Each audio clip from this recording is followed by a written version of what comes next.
Hello and welcome to Just Tattoo of Us. Just Tattoo of Us. Episode 2. We're on a roll, baby. We're literally on a roll. On a roll. I feel weird holding this. Like, Well, where did you hold it before? Like that? Just like, just anywhere. Close enough. Oh, because how did we figure this out as well? Like how far we should keep it? I think it was about here. Is a good soft spot. Have you noticed Ella's pinky as she's explaining this to me? Right. Okay, so welcome to episode 2 of Just Tattoo of Us. We had such a blast last time. We did, and we had really, really good feedback as well. Like we weren't expecting it. No, we actually got views, which bravo to us. We got a subscriber. No, we got a few. A few? Yeah. Yeah, like 2, 3. No, more than that. Are you joking? No. No, I think we might have hit double digits. So if we made the low. We may as well start doing like those features at like Pop World. Demi and Ella from Tattoo of Us here today. As I said, we've had some really good feedback. We did get quite a few questions. Love questions. Which bring them our way. Yeah, we're very grateful for, so thank you so much. I haven't had to do this much research in years.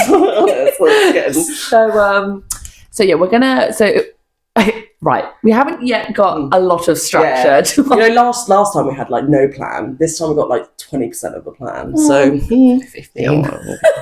Right. Let's go. Question. So we're now entering question time. Question time. Like the first question is for Demi Matthew. Sorry, that is her maiden name. I haven't been Demi Matthew for a long time. Oh God! People now know my true identity. Demi Fontaine. What is the most popular tooth gem people go for? Oh. You knew the question was coming. Oh. No, I didn't. Oh! So I do have my usual tray of gems here. You can't really see them, but you can hear them. Sparkle. Nice. The most popular one, I would say, is the single or stacked iridescent tooth gem. The iridescent one is quite popular because obviously it changes colour slightly depending on the angle and the light. So I'd say either the iridescent ones, either singular or stacked, so one on top of the other, or the heart-shaped one. I guess from what I've seen of people that have tooth gems, it's actually quite a nice, not as obvious one. To like the gold and silvers look great, but it's always one if you didn't want it to be like really obvious. Yeah, actually, it kind of blends in really well. Yeah, it also depends on, I guess, your work, like what you do for a living, etc. Whether or not they're okay with it. You can get them to be like really garish and like have a mouthful of gems or have really bright colours. But if you have obviously the iridescent or the silver, then it's quite subtle. Yeah. It's just a cute little okay. So if you want one for yourself, you know where to find us. Another question for Demi Fontaine, because I am not a mother. I mean, I'm a dog mum, if that counts. And I can go into like how well it is. That is very true, yeah. So how do you find being a dog mum and working at the same time? I am a dog mum and a mum mum. Sorry, the actual question, how do you find being a new mum and working at the same time? Oh, that's a nice question. Well, my colleague partner in crime. My colleague is actually very, very flexible and understanding. So for working at the Ink Shed, it is wonderful. So I generally work Sundays, which works out really well for people who work full time. So for my clients and also for me, because it means that Dom can look after. I keep looking over there because he's actually in the room with us over there, sleeping. But yeah, so it's really good because I get to work on Sundays and Dominic looks after the baby on Sundays. They get time together. I get time here. I do evenings sometimes. I don't generally promote it because it's not because it's a bit difficult with depending on your schedule as well, but I did have a really lovely client who messaged me. She was like, look, I'm going on holiday Sunday, is there any chance you can fit me in an evening? And we did it that evening, didn't we? But I will always try and fit you in, so there's no harm in asking whether or not I can do an evening. I think it's worth mentioning, like, at this point you don't necessarily have to be working. Like, really, no one would be expecting you with a 5-month-year-old to be working, but it's just a great way. I think this kind of industry is a great way for you to just explore the idea of getting back into work a little bit, like, and actually having something to do rather than like, I know your baby's your world, but you do want a little bit of freedom. And you want to feel like you're contributing in some way as well. I mean, in all honesty, if I was doing my job before, I wouldn't be able to do it. No. It's as simple as that. Or if I was still a property manager, there is no way I could balance it. It just wouldn't be possible. And to be honest, I wouldn't want to. This one, I absolutely adore this job. It works well with my schedule. It doesn't interfere with his schedule too much. And, you know, I'm not away from him all day. You know, I come out for a couple of hours and go back home, and it's great. So, yes, in short, it's been great. and if you want to delve deep into that, if anyone has any specific questions for Demi, I'm sure she doesn't mind at all answering any questions you may send her way. It is nerve-wracking getting back into work, but I think where this has been a new career path for me to explore, it kind of it isn't as, and working with obviously my best friend, it's not as nerve-wracking as as it would be going into, you know, I don't want to say normal job, but do you know what I mean, like a corporate job. So it's been lovely. Thanks.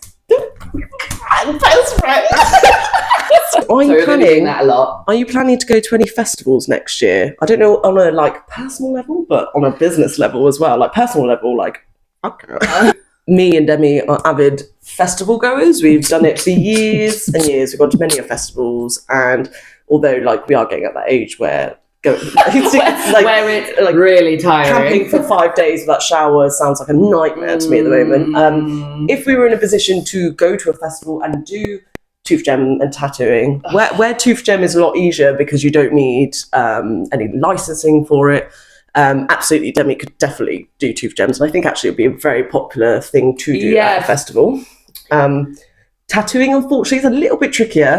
I do see tattoo artists do it, and it would be great if somehow I could find out the information on how they do get a licensing for such a public event without a water supply or also what I'm thinking also just with tattoo, like what I would be concerned about the aftercare, because let's not lie, we all get a bit. It's a risky game. It's a risky game. I mean, aftercare is really important whether you are in a situation like a festival or not. But saying that, it's a great thing to remember the festival. Yeah, it is pretty cool. Like, for instance, we went to Boomtown for many years.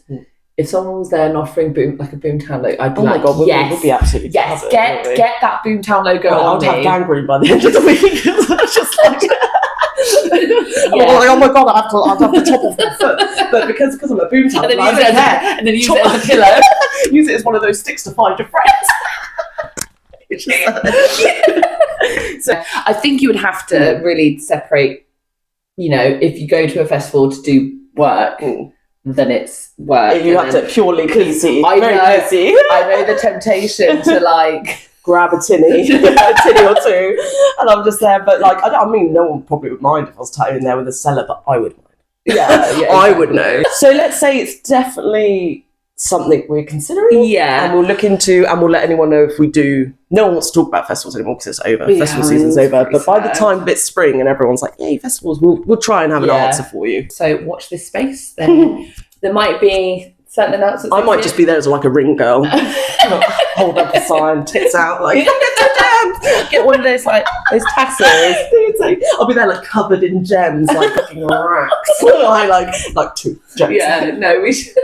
So potentially, I will definitely update people on whether or not that is going to happen. I'd love to do tooth gems at festivals. That'd be really cool. In terms of going to a festival, like on a feral level, I think we're talking about going to We Out Here. We Out Here looks really good. One, it's around the corner. Very close to us. Number 2, we're old. Boomtown is a bit like we've done 5-6 years now. And love it. It's hectic. It's literally heaven. Like, if you know, you know. There's nowhere like it. If you know, you know. The stairs. Oh, just the everything. Just, oh my God, it just breaks your mind, doesn't it? I mean, the recovery is it's hard. We out here is a little bit more family friendly. So I think the plan with our group is maybe bring the kids during the day, drop them off at Nan and Grandpa's, and then go feral. But it'll only be feral for like an evening rather than 5. Oh no, when you're like nearly 30, sorry, I will be 30 by then, like hangovers last for 5 days. You don't want to go too hard. Yeah, no. We'll be fine. But yeah, Boomtown 5 days is like, oh God. Numbing creams, yes or no? Obviously not applicable to tooth gems because there's no pain. No pain. No pain. No pain, you come to me if you like pain. So I think people got this like real negative stereotype with numbing creams, and I think a lot of people think tattoo artists are really against it. And I just choked on air. Are you okay? Jesus Christ. No, I went to say something, I got overexcited. Just choked on air. Numbing creams. I love numbing creams. Jesus Christ, it made me sweat. Jesus Christ. People think tattoo artists are against numbing creams, and I don't think any tattoo artist actually is against numbing cream. It's the way it reacts to your body. So numbing creams don't last a very long time. You're looking at about a 2 to 3 hour grace period for your numbing, and then it will start to come back. Does it come back? Quite a lot instantly, and because your body hasn't come accustomed to the pain you're receiving. Yeah, because it's not gone like it's like steady. That. It's just like bang. It's like what? Like I wrote, we don't know how to use TikTok with the sound effects, so we're just like. You could tell we're millennials. Your body just instantly kind of goes into a shock, which isn't very good for you. You'll tend to find the pain a lot worse. If for a short tattoo, great. Long tattoos, I wouldn't recommend. If you were to buy them, I'm not going to recommend any specific brands, but just do your research. Make sure you're buying one. Unfortunately, the more expensive ones are better. You're going to have to pay out for a good one.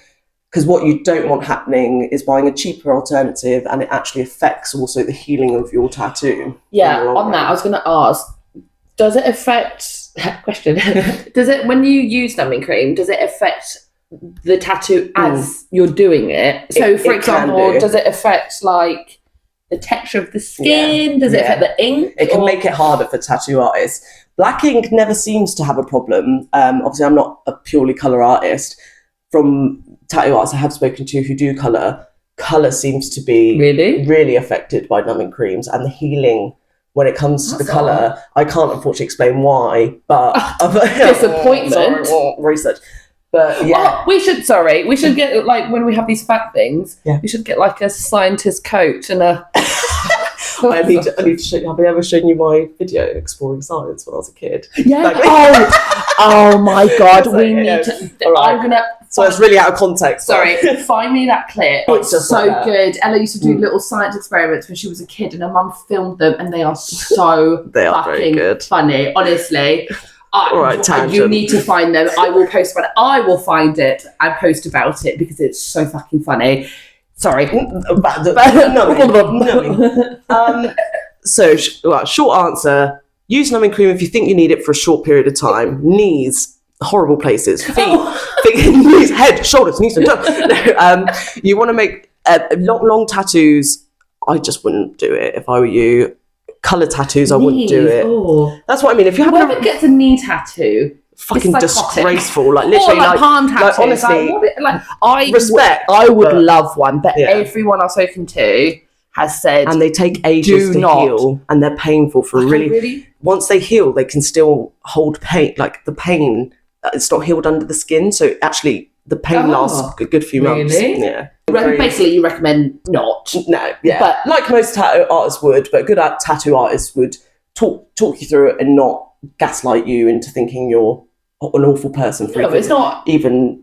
It's not preferred, but if you do it, it's absolutely fine. Never be afraid to ask your tattoo artist. They're there to help at the end of the day. They're not here to look down on you. Yeah. So just ask them what they, because all this is obviously my personal opinion. Talk to your tattoo artist that you're going to see, because they will have their own personal preference. Some won't want you to use numbing cream because it will affect the way they tattoo. But then again, if you're really sensitive to pain and you really want a small tattoo, go for it. Yeah, like, it's not... do it in segments. If you can only handle an hour, tell your tattoo artist I want to do an hour. Hell Just ring them on my mouth. What, getting tooth gems? Not just dribbling everywhere. Okay, so more personal questions now. So what made us want to start the podcast? Yeah. Boredom. No. To be honest, we're fucking hilarious. Yeah, we are. Why? It's okay. It's okay. I just spoke to me. Oh dear. Oh. Be right back. Sorry. Yeah, about that. Baby emergency. We're just finding... Oh. So weird. We were just finding different ways of reaching out to What was people. the question? It was why did we start the podcast? Oh, yeah. And Short we're funny as fuck. Short answer is we love to talk. People have questions. And our friends have stopped listening to us. And we're not, well, yeah. We thought we'd branch out. And we're not saying we have all the answers either. Like, we're not the be or end all. We're not, but we're like you guys. We're interested in different things. We want to talk about it. And yeah, I just thought it'd be cool. I mean, I wanted to get us out there. One, I wanted people to know about the Ink Shed.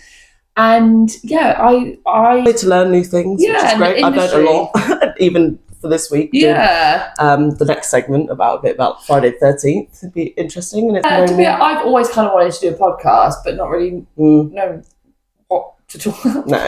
And then when we started working together, we were like, I said to you, didn't I? I was like, I think it would be really good if we start a podcast. Yeah. So yeah, it just kind of went from a random one day conversation so just sitting down in front of the camera and start talking. That's pretty much it. But yeah, we wanted to talk. We wanted to be able to answer questions about the industry, get the Ink Shed name out there, and spend some time with each other. All right. I've got a question for you. Oh, what would you consider unlucky? What if you did something like what to you is the unluckiest thing that you could do? Like bad juju, like walk under a ladder, see a black cat. I see. Well, Dom told me about the 3 drain thing. Yeah.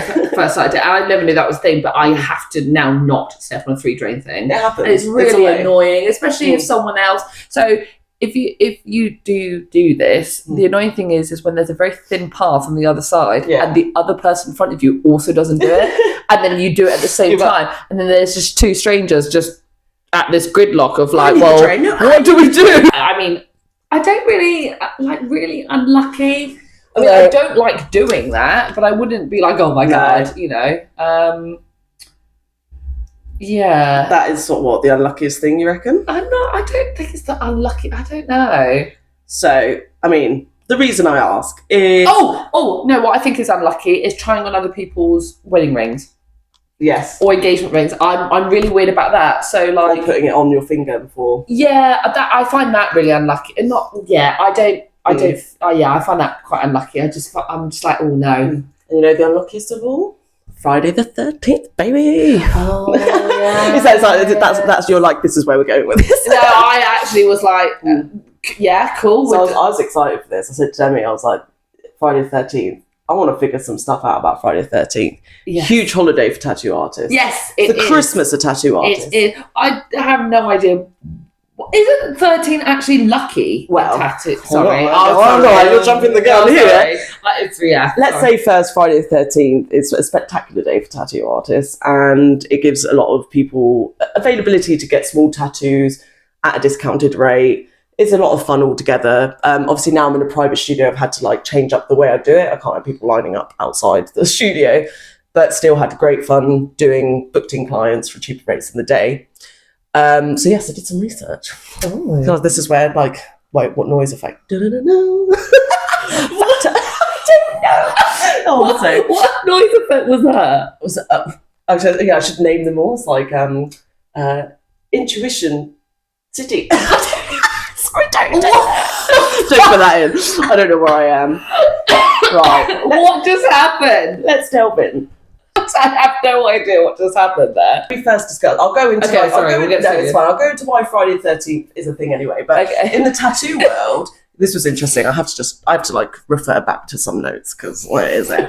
But it's a tattoo studio in 2008, which actually I thought was quite late in the game. What? The first Friday the 13th? Oliver Peck of Elm Street Tattoo in America, a very famous tattoo studio. He decided to do a Friday the 13th. Basically, he saw how many 13s he could tattoo on as many people as he could in one day. Right. The number, God, I've got it here somewhere. I should remember this. 415 people in one day, a 24-hour period on Friday, June the 13th, 2008. So, although there's there's evidence to suggest that Friday the 13th was kind of around before then, not at a scale that size and as hugely popular as that. Which so he kind of commercialised it. What a lot of tattoo artists think really the 13 comes from why it's such a special number in tattooing. There's a lot of sailors back in the day would get 13 tattooed on them because they considered it almost like a comical. It's not unlucky. It's lucky. I'm going to get it tattooed on me. Like ironic. I can't be beaten. I can't be pushed off a ship. Testing fate, basically. Testing fate. Right. So I think people think that's where the whole 13 in tattoo culture came from. Really, really interesting. But what was his name? Oliver Peck. Co-owner of Texas Tattoo Shop, Elm Street Tattoo. Yeah, that's cool. I mean, there is evidence to suggest there were things around before, but again... You're going to get loads of people like... actually, I don't. But no, really interesting. Now, Friday the 13th itself, a lot more history to it. So, where people think the unluckiness came from is... Where does everything come from? I might have a few people angry at me for this. Christianity. So, oh God, right, okay. I mean, obviously, religion has such great points, but they can basically mainstream a lot of ideas that then just get stuck. So, how many people came to the Last Supper? 13. 13 people. Who was the 13th person? Judas. Like Jesus, like the most important person in that room, and he's 13. He's like, we might be able to fit you in, Jesus. Come on in. Judas. I feel like that was a trick question. What? I don't know. And Easter Bunny. And what day did Jesus get crucified? Right. I don't know if people have noticed that I'm Asian. I don't know anything about Christianity. I'm really sorry if I offend anyone. On Good Friday. Yeah. So in religion, it's considered 13. Oh yeah, I feel really stupid not saying that now. I knew that. It's considered. Don't put me on the spot. This is why I never did well with exams. Like, I don't do well with being put on the spot. I in religious studies actually. Oh, fuck you then. I never did religious studies. It wasn't a thing. So I'm just there like I know a lot about Jesus. Also, I was born on Christmas Day, so all that jazz. That is very true. So Jesus. I'm the 13th person in the room, so I was like, apparently so. You were after the Easter Bunny. Yeah, exactly. So really, Christianity brought along this idea that it's an unlucky day. Jesus died on Friday, 13th, Judas. And also, on the 13th day of creation, Eve gave Adam the apple. 13 apples. Or you're just like 13. you're like, see the math. What did the waitress say in the restaurant? You can't count. I had a bit of I had a bit of a. All we need to say is the waitress said that you couldn't count. At a table, albeit yes, okay, with one person out, but she came to my table and she went, "Who put the table?" I was like, "Me." She went, "Can you not count?" Oh, I know. And I came in late, and then everyone looked so angry, and I was like, "Did I upset someone?" Like, "Can you not count?" And I'm like, "Dear, I guess not." And she was like, "The reason why everyone's so cramped isn't because of us; it's because of you." I was like. And Demi, when she gets angry, I was like, I saw her face, and I was like, "Oh my God!" Yeah, I was. Basically, I was because we were at a steak restaurant, and I was like, naming no names. They're now not going to give me a steak knife. Rhymes with Hiller and Parter. You can say it's quite a mainstream Hiller and Parter. It sounds like.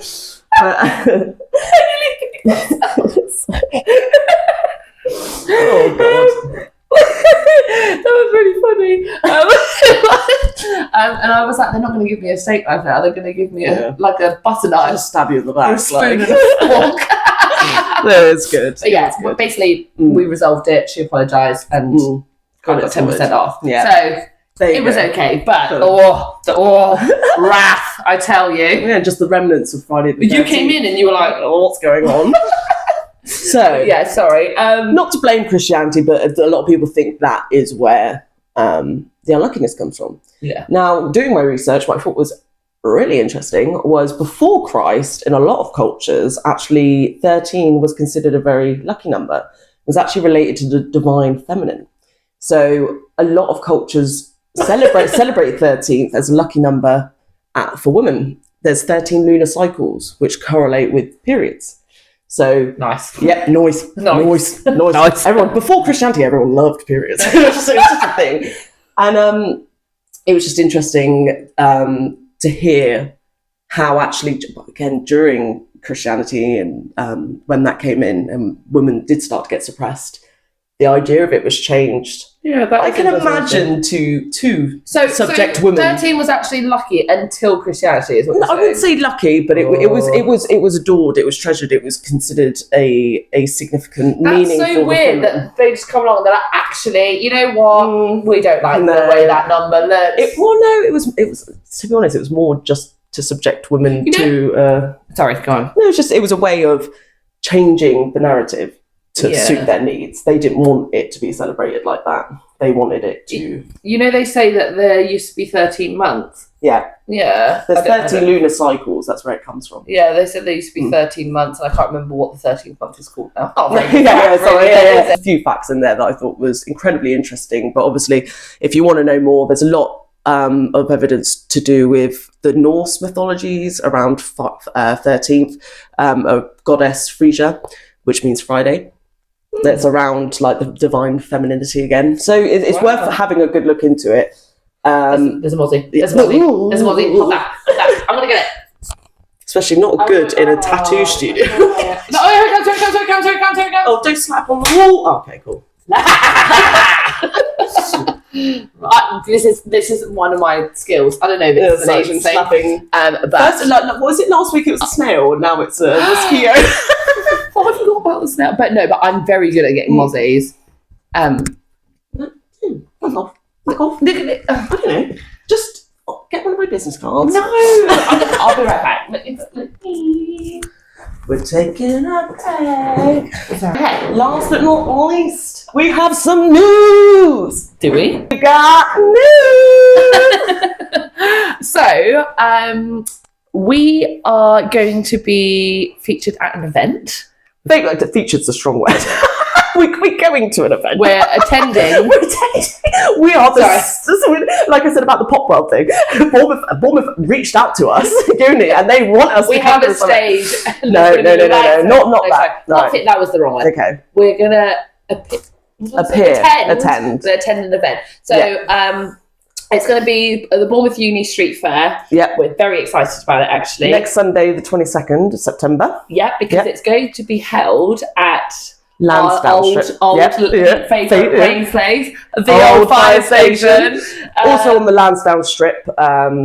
Anyone new to Bournemouth, you'll know where that is. It's around with the uni blocks. Anyone new to Bournemouth, you'll know. Bournemouth freshers. It's going to be people that don't know Bournemouth very well. You said anyone that's new to Bournemouth will know where it is. That's what you just said. Just go on fucking Google Maps. You'll find it. Yeah, we're going to be in front of the old fire station. I'm going to be doing Tooth Gems. I'm so excited to do this. And Ella's going to be selling her clothing. It's a little heart. This is just a tester. So heart. Yeah. I'm going to be selling prints. Her prints. And they'll be numbered. So they're limited edition. Yeah. First release signed as well. Signed. If like I'm famous to be signed. Did you bring the Bournemouth one? I didn't. I'm sorry. That's okay. There will be some surprise shirts. I've got Octopus, sorry. I'm thinking of that film. Yes, so we are very excited. Yes, and we want to see you. So Ella's going to be selling her clothing and her prints, and be giving out discounts as well. Student discounts for tattoos. Yes, tattoos. Obviously, Ella's not going to be doing tattoos on the day, but we'll take deposits and bookings and discounts if you've got any questions. Obviously, a lot of you will be younger, may not have tattoos before. If you are just genuinely curious about the process and how it works, we're here to help. We're not here to just sell shit. Sorry, I need to unmic. I've got such a potty mouth. I'm so sorry. Sell things. We're here to help and answer any queries and hopefully meet some wonderful new people. Yeah, I will be doing tooth gems, so I will be doing them at a discounted rate. So I'll be offering them at £30 for a tooth gem and then £15 for any additional. It is a street fair, so they close the whole of a part of Lansdowne basically. There's going to be Jesus Christ. Sorry, you go on. So, sorry, as I was saying, it is going to be a street fair, so they do close part of Lansdowne, and it's just going to be...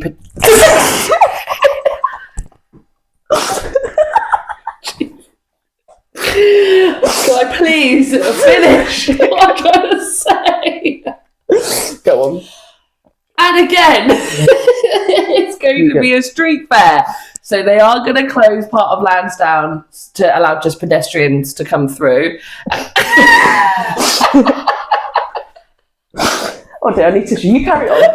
You go. So it's for freshers, for new students, but it's open to the public as well. There's going to be lots of traders, food vendors, and lots to do. But yeah, we're going to be there. We're going to be right outside the old fire station, be doing tooth gems all day, and obviously Ella's going to be selling all her goodies as well.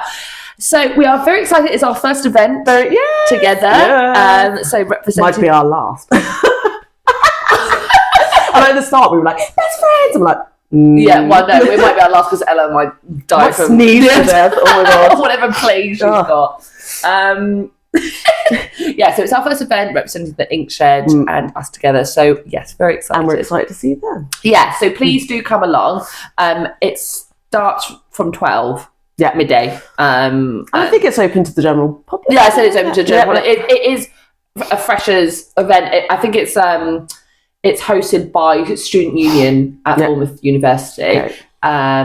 And yeah, so they do many events, but one of them to celebrate freshers coming in is Bournemouth Uni Street Fair. So we're going to be there, and it's going to be exciting, and we're very, very, very happy. So so we will be filming. We will also be interviewing people there as well.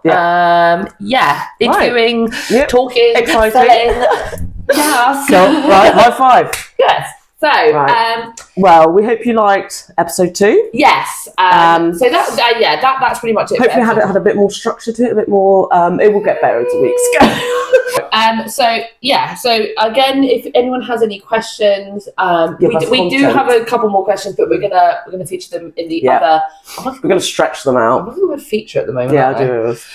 Anyway, so we're gonna feature them in the next episode just to spread them out because we've got quite a few questions. But to wrap up, Friday the 13th. Questions and Bournemouth freshers. Woo! I'm such a millennial. All right. So love you all. Love you all. Yeah. Don't forget to subscribe, like, comment. Just do your thing. And follow our accounts. Oh yeah, we're gonna put them here. Love you all. Bye.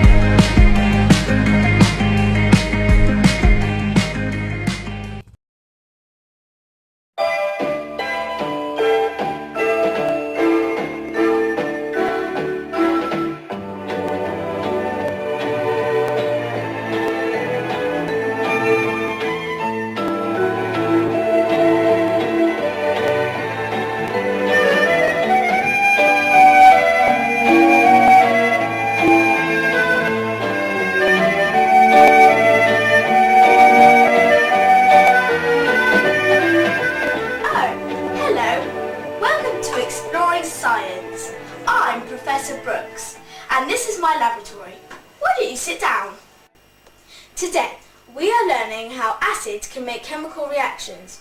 We are also discovering whether it makes an irreversible or reversible change.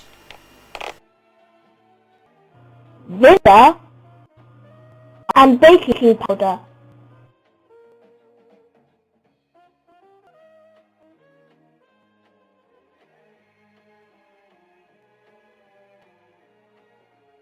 It produces carbon dioxide.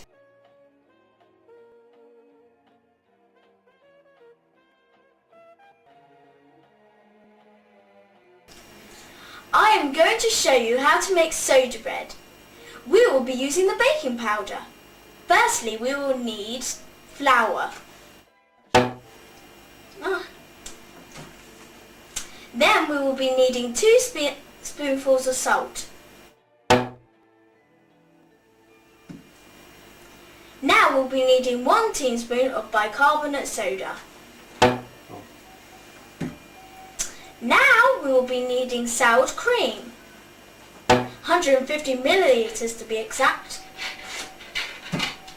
Now we will be needing 150 millilitres of water.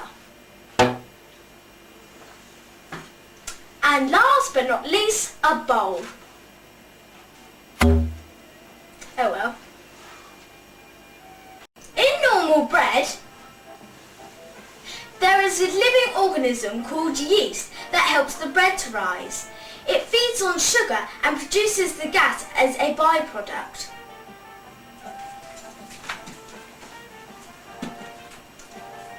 Yep, there's a lot of bubbles in there. Now firstly, we need the wheys, and to get 450 grams of flour.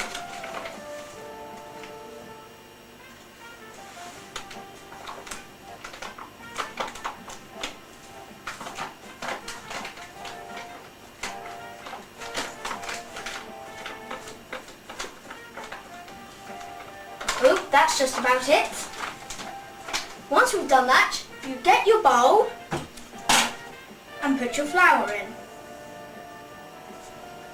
Then your water,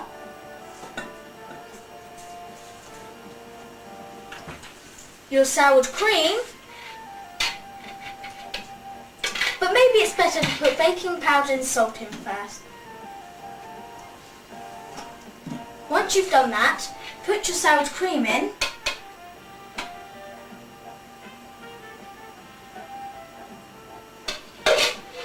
And start mixing it.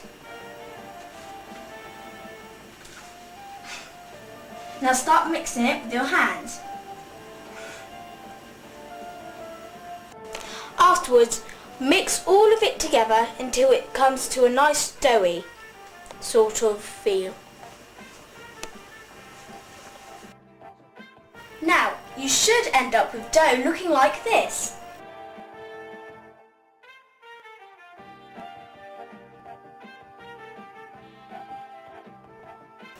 Okay, once you've done that, you get it into a round shape and place it onto the tray. Now what you need to do is put it in a preheated oven at gas mark 6 for 30 minutes. And on the top shelf.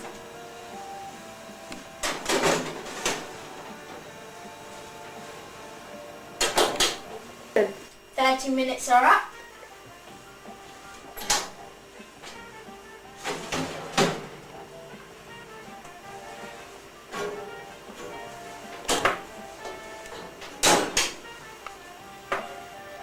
Can you see how the bread has rised?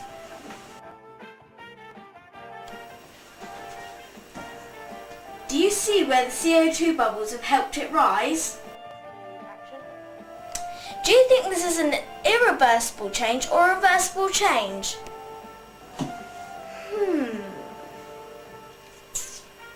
Now, before you try any of these experiments at home, please ask for adult supervision. See you next time on Science Explorer.